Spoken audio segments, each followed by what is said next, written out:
అరే ఏంటి daddy? Thank you so much. కొద్దుదా ఇగో అమ్మ క్రెడిట్ కార్డ్ తీసుకో, బట్టలు కొనుక్కో, ఏమని అనుకో, లిమిట్ మొత్తం వాడు. ఇంకా అల్మార్లో పైసలు కట్టాలి పెట్టినా అవి కూడా తీసుకో. Okay daddy. అరే నీ అమ్మ ఇది నా పెద్ద కదా.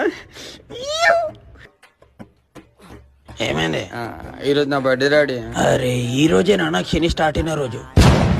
డాడీ బట్టలకు పైసలు డాడీ. దేనికి? అరే ఈ రోజు నా బర్త్డే డాడీ. బట్టలు వేసుకొని కట్టలు కట్టావు కానీ పొన్నే తీసుకురా ఒకసారి బట్టలు వేసుకున్నావా మళ్ళీ వేసుకో. ఆ బట్టలు ఎందుకు ఇప్పించినా బాధపడుతున్నాను ఇప్పుడు దాకా. సరే సరే ఒకసారి ఇక్కడ ఆగో. నీ అమ్మ ముఖం చూడు.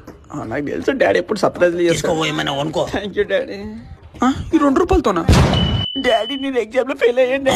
నాకు ఎలా దానికి నేను కూడా ఎన్నోసార్లు ఫెయిల్ అయినా. ఇప్పుడు చూడు నేను ఎట్లున్నా. ఇప్పుడు ఫెయిల్ అయితే ఏమైంది? ఇప్పుడు కాకపోతే నెక్స్ట్ ఇయర్ అయిపోతే ఇంకో ఇయర్. ఫెయిల్ అయితే ఉండాలి, అప్పుడే లైఫ్ గురించి తెలుస్తుంది మరి బేటీ. నువ్వు అట్లా పో, ఏం కావాలో అది ఆర్డర్ చేసుకోపో. డాడీ ఏడు నువ్వు ఈడున్నారా?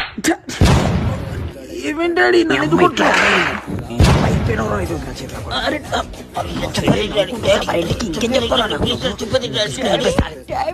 అన్న స్కూల్లో ఫస్ట్ ర్యాంక్ వచ్చాడంట. 100కి 98 వచ్చాయంట. 100కి 98 వచ్చినాయా?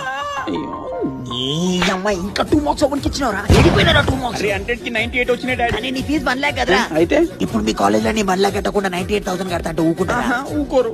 మరి నేనెట్లు ఊకుంటారా 100 రాకపోతే? డాడీ నాకు ఒక ఫోన్ ఇప్పి డాడీ. అందరు ఫ్రెండ్స్ వాళ్ళు ఫోన్ వాడుతున్నా దగ్గర లేదని అందరు ఇజ్జత్ తీస్తున్నారు ప్లీజ్. అరే వాడు ఎవడో ఇజ్జత్ తీసిండని చెప్పి ఆ కోపంలో ఫోన్ కొంటా అంటున్నావు. అదే కోపంలో కష్టపడి ఒక ఫోన్ కనిపెట్టాలని లేదారా నీకు?